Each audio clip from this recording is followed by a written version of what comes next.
네, 성경 시편 33편 16절에서 20절을 찾겠습니다.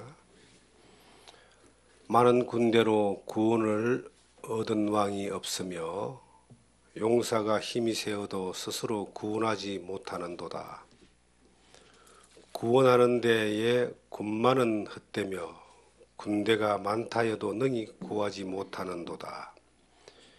여호와는 그를 경외하는 자고 그의 인자심을 바라는 자를 살피사 그들의 영혼을 사망에서 건지시며 그들이 굶주릴 때에 그들을 살리시는도다. 우리 영혼이 여호와를 바라며 그는 우리의 도움과 방패시로다. 아멘. 도움과 방패 되시는 하나님이라는 제목으로 시편 33편 16절에서 20절의 말씀을 통해서 우리에게 주시는 하나님의 은혜를 함께 나누기를 원합니다. 이 세상 살아가는 모든 순간들이 전쟁과 같습니다. 어떤 전쟁이냐면 죽느냐 사느냐 하는 전쟁입니다.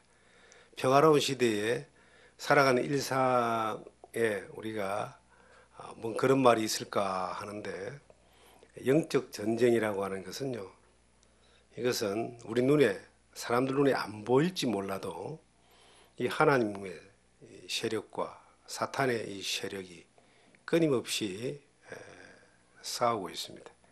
특별히 하나님의 백성된 우리들에게는 원수 사탄 마귀는 한순간도 쉬지 않고 우리를 무너뜨리고 잡아뜨리고 죽여버리려고 최선을 다해서 전략을 짜고 공격을 하고 있습니다. 이건 우리 시대뿐만 아니라 지금부터 3000년 전에 이 시편을 기록한 이 다윗의 시대, 그 구약 시대에도 여전히 동일했습니다. 군대가, 적군이 막 쳐내려오는데 이제 이길 수 없는 상황, 질 수밖에 없는 상황, 죽을 수밖에 없는 그런 상황에 처해졌을 때에 하나님이 도움과 방패가 되셨다는 말씀을 지금 기록하고 있습니다.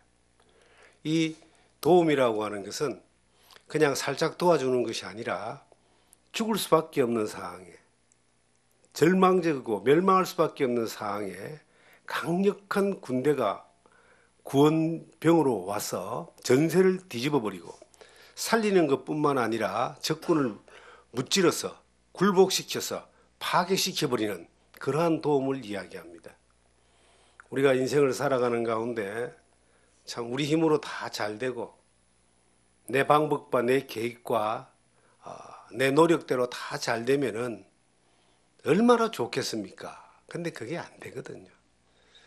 내 힘과 내 방법으로 다 잘 되면은 사람들은 하나님의 도움을 찾지 않습니다.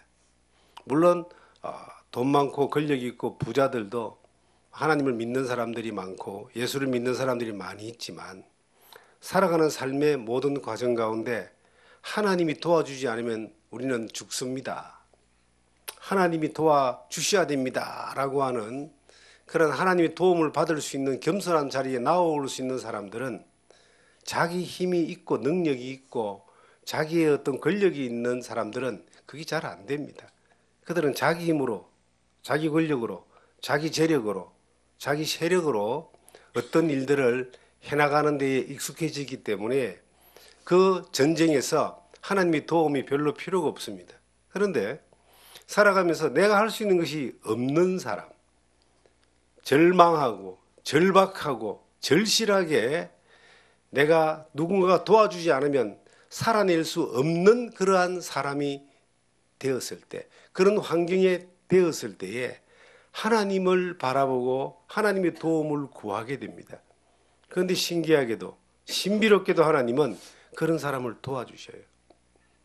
하나님이 우리를 아시는데 어느 정도까지 아시느냐 하면은 우리의 마음과 생각을 아시고 우리의 세포 하나도 다 알 정도로 하나님은 세밀하게 우리를 알고 계십니다. 그런데 그 하나님이 자기에게 도움을 구하는 사람, 하나님이 도와주지 않으면 안 되는 사람을 절대로 하나님이 무시하거나 외면하지 않습니다. 하나님이 도와주시는 거예요. 하나님이 품어주시는 거예요. 하나님이 막아주시는 거예요. 하나님이 그 전쟁에서 죽을 수밖에 없는, 절망할 수밖에 없는, 망할 수밖에 없는 그러한 환경에서 역전을 시켜가지고 승리하게 하고 원수를 깨뜨리고 또 살아가게 하는 일들을 하나님이 보여주시는 겁니다. 저는 지금까지 지나온 세월을 돌이켜봅니다. 예수 믿고 난 뒤에 45년이 지났는데 지나온 세월을 돌이켜보니까 하나님이 도와주지 않았다면 내가 지금 이 자리에 있을 수 있을까 하는 생각을 하게 됩니다. 성경에 에베네셀의 하나님이라는 말이 있습니다. 하나님이 여기까지 함께 하셨다, 도와주셨다. 지금 이 순간까지도 하나님이 도와주지 아니었다면, 하나님의 은혜가 아니었다면 내가 지금 여기에 있을 수 있을까? 지난 시간들 돌이켜볼 때에 너무나 많은 위험한 순간들이 있었습니다. 수많은 유혹이 있었고 수많은 공격을 당했습니다. 정말 원수 사탄 마귀는 집요합니다. 틈을 정확하게 알고 공격을 하는 거예요. 그 공격이 때로는 무력이 될 수도 있고 유혹이 될 수도 있고 함정이 될 수도 있고 여러 가지 방식을 가지고 계속해서 공격을 하는데 너무나 감사한 것은 하나님이 그때마다 도와주셔가지고 그 위기를 넘어가게 하고 이기게 하고 피하게 하고 살게 하셔서 지금까지 오게 하신 겁니다. 돌이켜보건대 많은 세월들 가만히 돌이켜보니까 내가 하나님을 도움으로 삼은 것을 선택했던 것이 사람의 도움을 삼고 편하게 가려고 했던 그 길이 아닌 힘들고 어려워도 하나님의 도움을 바라며 하나님의 기쁨을 위하여 선택했던 그 순간들이 그 당시에는 엄청나게 손해를 보는 것 같고 피해를 보는 것 같고 엄청나게 절박한 절망으로 흘러가는 것 같은 그런 계산이었지만은 사람의 도움을 구하지 않고 하나님의 도움을 구하여 선택했을 때 그 이후에 하나님이 정말 도와주시는 것들을 저는 경험하게 된 겁니다. 그리고 계속 그 방식을 어떤 일들이 내 앞에 왔을 때에 어떤 것을 선택해야 될 때에 나에게 도움을 줄 수 있는 사람, 내가 더 부유하고 편안하고 또 더 멋있게 갈 수 있도록 만들어주는 그 사람이 아닌 하나님의 진리의 말씀과 하나님을 의지하고 하나님을 원하는 것들을 선택했을 때에 하나님이 도와주시는, 이기게 하시고 피하게 하시고 그리고 지속적으로 품에 안아주시는 것들이 계속 지나온 시간 가운데 많이 반복된 것들을 제가 보게 됩니다. 성경의 에레미야서를 보시면 이런 말씀이 있습니다.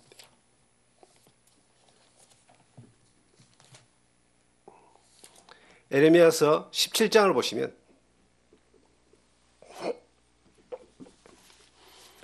5절부터 보겠습니다. 여호와께서 이와 같이 말씀하시니라. 무릇 사람을 믿으며 육신으로 그 힘을 삼고 마음이 여호와에게서 떠난 그 사람은 저주를 받을 것이라. 그는 사막의 떨기나무 같아서 좋은 일이 오는 것을 보지 못하고 광야 건조한 곳 건건한 땅 사람이 살지 않는 땅에 살리라. 그러나 무릇 여호와를 의지하며 여호와를 의뢰하는 그 사람은 복을 받을 것이라. 하나님의 복을 받는 사람이 어떤 사람이냐? 여호와를 의지하고 의뢰하는 사람인데, 그런데 어떤 사람이 그러면 저주를 받느냐? 사람을 믿는 사람입니다. 그리고 그 사람으로 힘을 삼는 사람입니다. 그런 사람들은 저주를 받는다. 어떻게?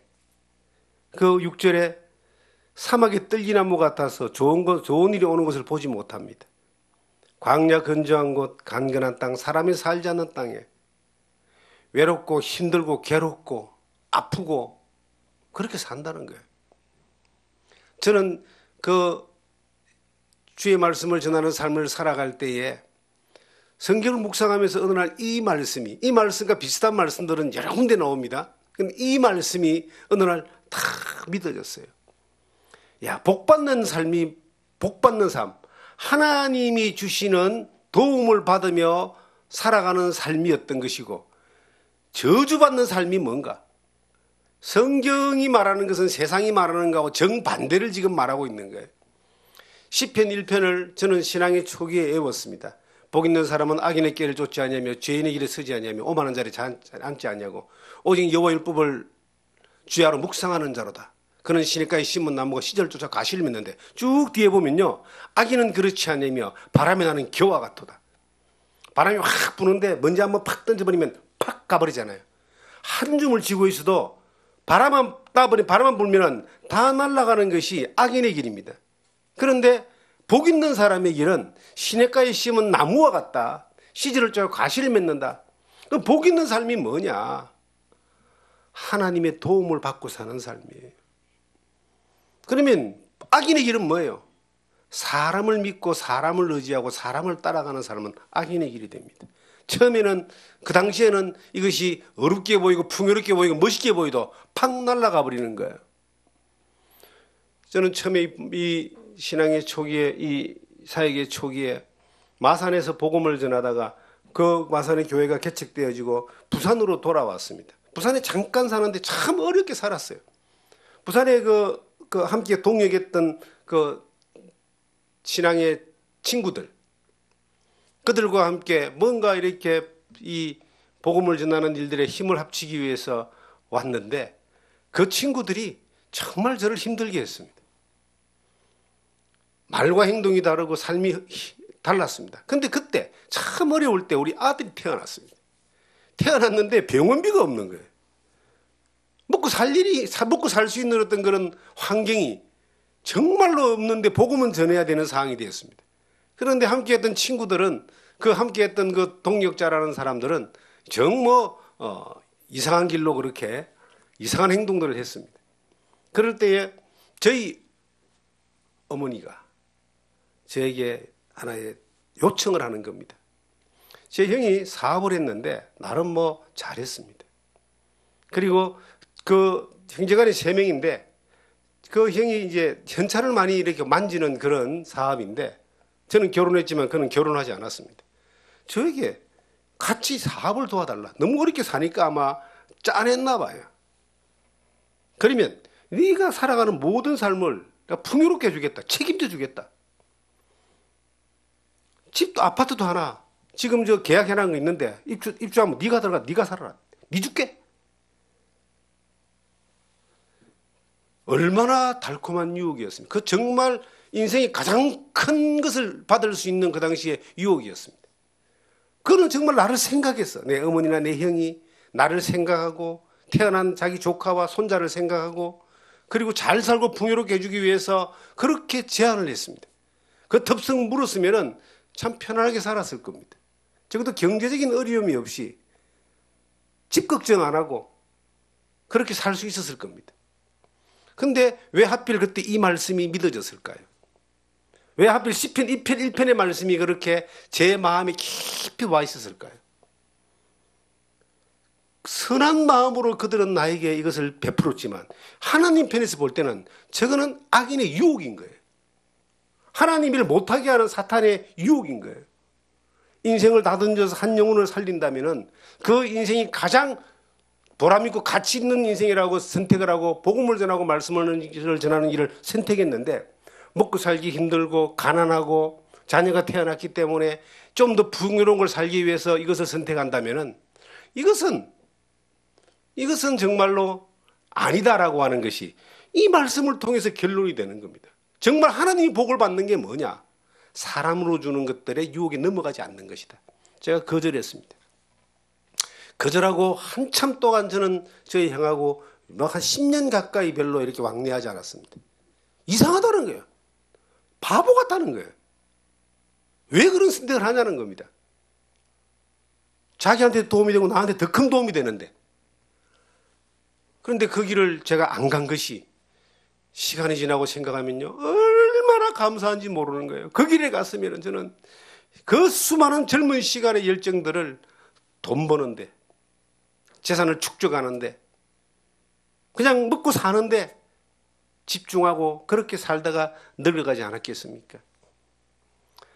얼마 전에, 이틀 전에 금요일이죠. 그 부산에서 같이 함께 동역했던 그 사람이, 그 한 분이 저한테 전화가 온 거예요. 느닷없이 전화가 왔어요. 이제 전화가 와서 이제 이런저런 이야기, 자기 사정도 이야기하고 하는데 옛날 생각이 막 나는 거예요. 그런데 그 옛날 생각이 나는데 긍휼한 마음이 들었어요. 한번 놀러 와라. 그리고 영접할 마음을 가지고 그렇게 초대를 했습니다. 근데 그분에게 한 가지, 그분이 그냥 전화한 게 아니고 누구의 소식을 전해주기 위해서 저한테 전화를 한 겁니다. 저는 복음을 전하는 여정 가운데 저 포항이라는 지역에 가서 한 1년 6개월 정도 그 청빙을 받아가서 사역을 했던 적이 있습니다. 그러니까 제가 가서 개척하고 복음을 전하고 교회가 세워지고 또 누군가에게 맡기고 또 떠나고 평생 그렇게 살고 싶었는데 어떻게 하다 보니까 이제 청빙을 받아갔습니다. 좀 큰 교회, 100여 명 정도 모였던 그 교회고 자체 예배당이 있고 부유한 그런 분들이 많이 계신 그 교회에 가서 사역을 하게 됐습니다. 거기에 이제 교회 지도자급으로 있는 리더가 몇 분 계시는데 그 중에 두 분이 이제 아주 인품도 훌륭하고 직업도 좋고 재력도 있고 복음에 열정이고 참 좋은 분들이었어요. 제가 처음에 갔을 때. 내가 가서 이제 그들과 더불어서 아주 사역을 아주 잘했습니다. 복음도 잘 전해지고 교회도 부흥되고 그랬는데 그 안에 내가 알지 못했던 어떤 큰 갈등이 이제 그 안에 있는 것을 시간이 지나고 난 뒤 한 6개월 정도 지나고 난 뒤에 알게 된 겁니다. 이 교회 리더 두 분이 알고 보니까 절천지 원수야, 교회 안에서. 근데 그분이 너무 친한 친구였다는 거예요. 너무 절친했는데 어느 날 원수가 된 거예요. 그래서 앞에서는 웃는데 뒤에서는 막 이 불편한 관계 또 어떤 세력이 큰 한 무리가 있고 다 상대편에 한 분은 또 좀 어려운 상황 가운데 있으면서도 같이 갈등 가운데 있는 겁니다. 그래도 저는 상관없으니까 제가 상관할 필요 없잖아요. 제 할 일만 했는데 어느 날 이 두 분이 다 저를 자기 편으로 만들려고 애를 쓴 거예요. 다 거절했습니다. 그런데 이제 실상을 점점 있다 보니까 실상을 알게 된 거예요. 실상을.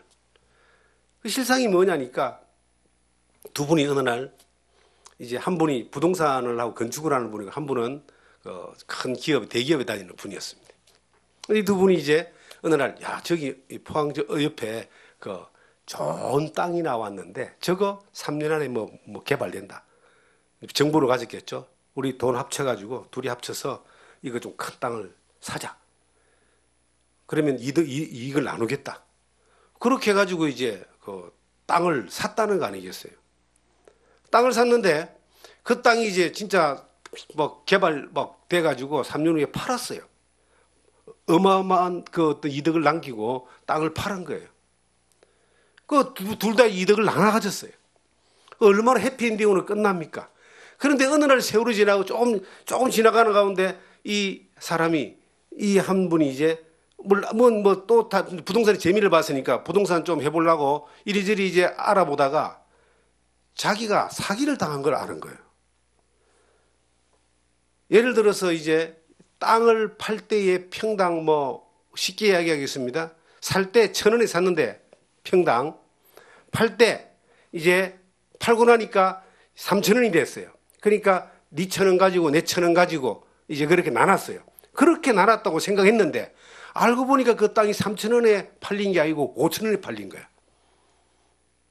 그러니까 이제 몇 배를 한 사람이 가져가면 속였다는 거 아니겠어요?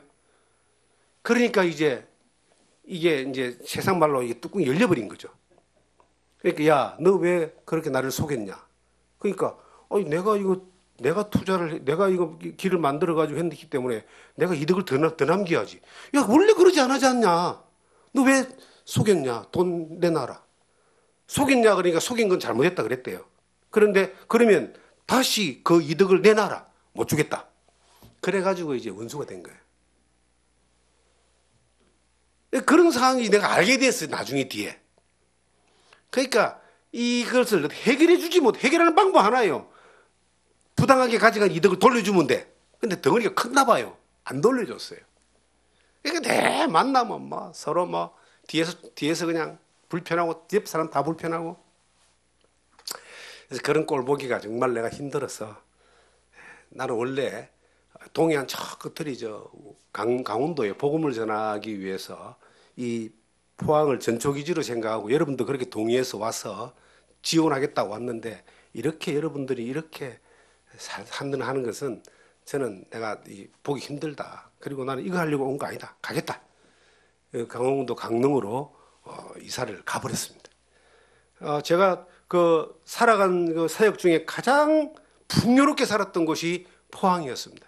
사택도 아파트 같은 그 단독 사택이 있었고 차도 교회차를 쓰고 그냥 뭐 경제적으로 어렵지 않아서 풍요로웠고 그리고 다 부유롭게 사는 사람들이기 때문에 젊은 사람도 많았고 학생들도 많았고 성도들도 막 정말 좋았고 그리고 정말 뭐 시간만 되면은 뭐 먹으러 가자고 식사 대접을 갖다가 끊임없이 받으면서 그렇게 살았는데 그거 하려고 제가 뭐 그곳에 간 것이 아니잖아요. 그래서 떠나면서 제가 그 부당이득을 취했던 그분이 너무 인자하고요, 너무 열심이고요, 너무 선하고 말도 그냥 너무 훌륭한 분이에요. 그 장로님이 그분이 이제 나를 붙잡는데 제가 그분에게 마지막으로 한 말이 있습니다. 하나님을 두려워하십시오. 하나님이 잠자고 계신 거 아닙니다. 하나님을 두려워하셔야 됩니다. 또 한마디 해줬어요. 그렇게 하겠다는 거예요. 신앙생활은 교회 생활은 사받으시 하면 안 됩니다. 진실하게 해야 됩니다. 왜 사받으시 사람을 이용해 먹고 이런 결과를 만드냐고 회개하셔야 됩니다. 말 안 듣더라고요. 그래서 제가 그렇게 딱 건면하고 끝났습니다. 그런데 제가 왜 이야기 드렸냐? 그 부산에서 함께했던 그 분이 저한테 전화가 온 내용이 뭐냐면 그 분이 이틀 전에 하나님의 부름을 받으신 거예요. 돌아가셨다는 거예요. 그러니까 금요일날 전화 받았는데 목요일날 돌아가셨다는 거예요. 골수암으로 한 5년 투병하시다가 저는 전혀 소식을 몰랐죠. 관심이 없으니까. 그런데 그걸 알려주는 거예요. 우리가 한번 생각해 봅시다. 우리 인생은요. 어떻게 살든 간에 한번 주님의 부름을 받습니다. 그런데 이 땅에 살면서 돈 있고 힘 있고 권력 있다고 내 힘으로 내 방식대로 그렇게 살아요. 하나님 믿고 예수 믿는 자기 힘으로 사는 사람들 우리가 그 길을 쫓아가도 주님 앞에 어느 날 갑니다. 근데 그 길을 안 쫓아가고 주님을 의지하고 주님을 바라보고 주님의 도움과 주님의 방패 삼으신 것을 경험하면서 살아가도 어느 날 우리는 주님 앞에 가요. 이 땅에 사는 날들이 아무리 길어도 100년이고 주님 앞에 가면은 1000년도 만년도 아니고 영원히 살게 되는데 우리가 주님 앞에 갔을 때에 칭찬과 존귀와 영광이 함께하고 주님 앞에 갔을 때에 잘했다 충성된 종아라고 하면서 그 면류관을 얻을 수 있는 그것이 보장되어 있는 공식이 나와 있는 거잖아요. 그것을 바라보면서 가는 사람이 돼야 되는 겁니다. 잠시 잠깐 있는 이것에 낙을 누려봐야 얼마짜리 낙이겠어요. 바람에 나는 겨와 같은 그러한 낙 그리고 사람을 의지하고 그 사람에게 도움을 구하는 사람은 저주를 받는다고 성경은 딱 적어놨어요. 그럼 하나님의 복을 받는 사람은 어떤 사람들이냐? 하나님을 의지하는 사람들입니다. 하나님을 바라보는 사람이에요. 하나님이 도움과 방패되는 것이 모든 순간 하나님께 하는 사람입니다. 저는 그때 포항에 있고 싶었어요. 너무 살기 좋았으니까. 저희 아내가 포항 떠난다 할 때 최초로 저한테 처음이자 마지막으로 반항을 했습니다. 이렇게 좋은 걸 왜 떠나냐고. 근데 여길 떠나야 내가 산다는 거죠. 10년 후에 나는 어떤 사람이 되어 있겠는가? 저 사람들처럼 되어 있는 거예요. 저 사람들처럼 돈에 목매고 더 많은 것을 가지려고 하고 부동산 투자하는데 전체가 열기가 돼가 있고 열정이 되어 있고요. 어떤 분은 또 그 주식 투자에 그냥 그 그룹을 이루고 있고 그러면 10년 후에 내가 많은 것을 가지고 땅도 가지고 집도 가지고 뭐 많은 것들을 가지고 돈도 가졌다 할지라도 저 사람처럼 되어 있다면 내가 뭐 하려고 이 복음 전한다고 이 길로 나왔겠냐. 그냥 다른 사업하는 길로 가고 돈 버는 길로 가지. 나는 저런 게 싫다. 그냥 복음 전하다가 주님 앞에 가겠다. 그리고 아무도 없는 정말 친척도 친구도 아무도 없는 강릉으로 가버렸잖아요. 물론 거기 가서도 고생을 했습니다. 그리고 다시 이제 전주로 다시 원주로 왔는데 하나님을 도움으로 삼는 삶을 선택하는 것이 정말 인생이 실패하지 않을 수 있는 확실한 방식입니다. 사람들이 어느 지점에서 실패하는 줄 아세요? 저에게 전화했던 그분, 또 그분이 전해주는 여러 사람들의 어떤 소식들 들을 때에 저는 놀라지 않습니다. 당연한 거라고 저는 그렇게 생각하는 거예요. 왜냐? 성경에 나와 있잖아요. 사람을 의지하면, 사람을 믿으면, 사람으로 도움을 삼으면 저주를 받는 거예요. 어느 날 광야에 떨어져 있는 것처럼, 사막에 있는 것처럼 어느 날 그렇게 되는 거예요. 그것이 시간차입니다. 어떤 사람은 10년, 20년, 5년 시간 지나보세요. 그렇게 돼 있는 겁니다. 그런 사람의 소식을 듣는 거예요.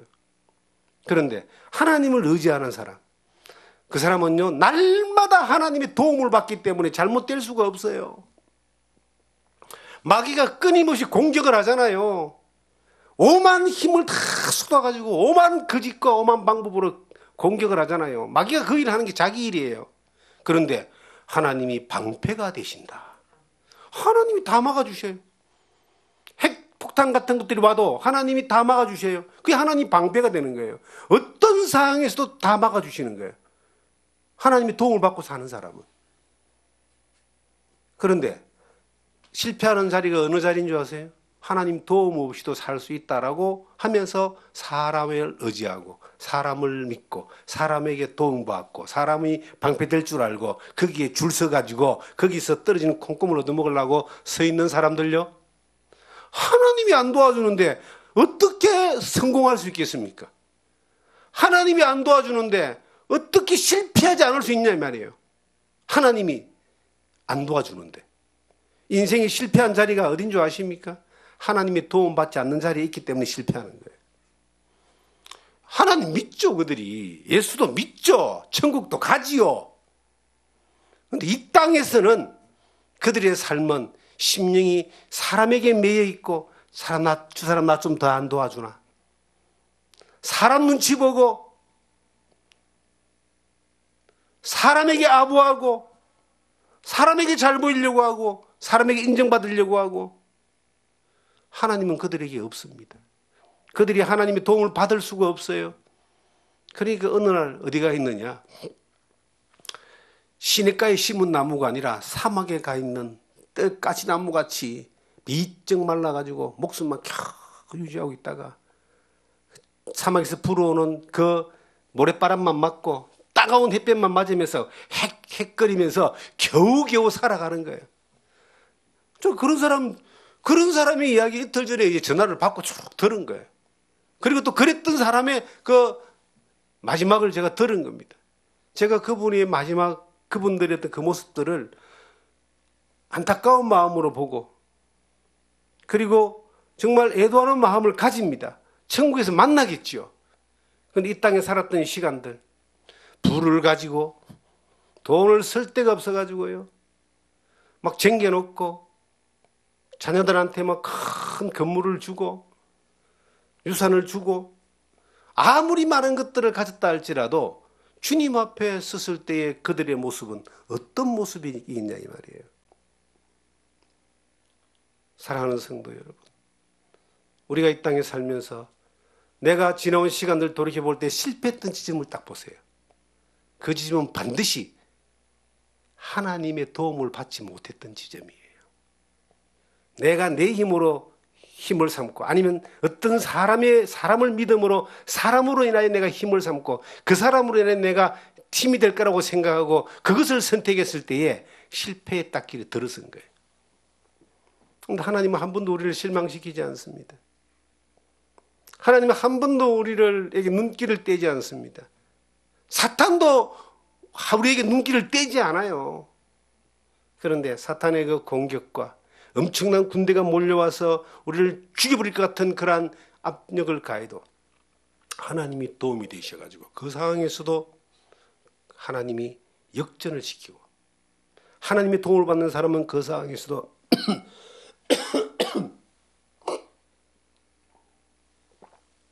하나님이 방패가 되셔가지고 완벽하게 지켜주는 겁니다. 평생을 살면서 모든 순간 그 하나님의 도움을 우리가 날마다 받고 살아간다면은 여러분과 저의 삶 가운데서 하나님이 기쁨이 되는 삶이 연속적으로 이어져 갑니다. 성경의 창세기 15장에 보시면 아브라함은 하나님을 향하여 이런 고백을 합니다. 창세기 15장을 보시면요. 15장 1절을 보시면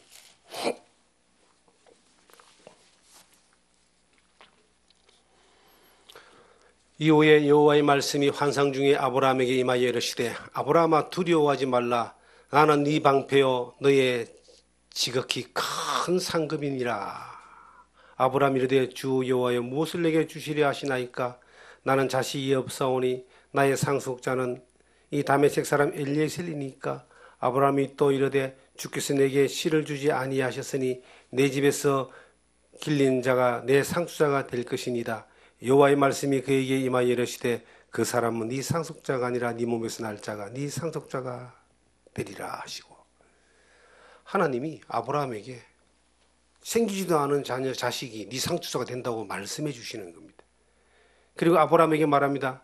야, 내가 너의 상급과 내가 너의 방패가 되주니까 걱정하지 마라. 이 아브라함은 이 롯을 구하고 많은 재물과 사람을 구해서 돌아오면서 하나님 앞에 11조를 드리고 그리고 모든 탈취물을 함께한 사람들에게 다 나눠주고 자기는 빈손으로 하나님 앞에 섰을 때에 하나님이 그에게 말씀해 주는 거예요. 야, 너 걱정하지 마라. 자식이 없는 거 걱정하지 마라. 물질이 없는 거 걱정하지 마라. 네 옆에 큰 군대가 없는 거 걱정하지 마라. 내가 너의 상급과 방패가 돼주겠다. 여러분, 아브라함의 인생의 여정 가운데 그가 자기 힘으로 만들어놨던 건 다 실패했지만 하나님이 주신 것은 그 약속을 이어가는 유업을 이어가는 놀라운 역사, 그 승리를 우리에게 보여주고 있습니다. 우리가 살아가는 삶 가운데요, 내게 가진 것이 없고 가질 것도 없고 내가 할 수 있는 것도 없고 내가 힘도 없고 내가 늙었고 건강도 안 좋고 환경도 어렵고 다 안 된다 할지라도 이 아브라함에게 하나님이 주셨던 그 말씀 하나, 하나님이 나의 상패와 방패 되신다. 하나님 나의 상급이라는 겁니다. 하나님의 약속이 반드시 이루어지는데 모든 전쟁에서 하나님이 너를 막아주고 모든 불확실한 환경 가운데서 불가능한 환경 가운데 하나님의 약속대로 네게 씨를 주겠다, 상급이 되겠다 하는 이것이 믿어지는 그 사람은 하나님 앞에서 그 삶이 실패하지 않는 환경 가운데 날마다 이어져 가는 겁니다. 앞으로도 우리는 이 세상을 살아야 됩니다.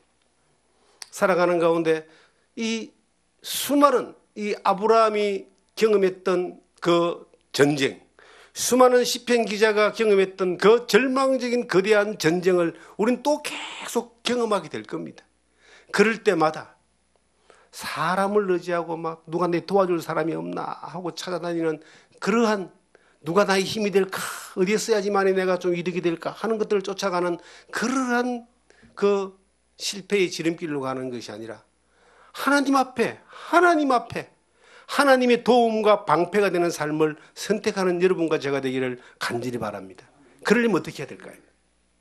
저는 성경에서 해답이 나오더라고요.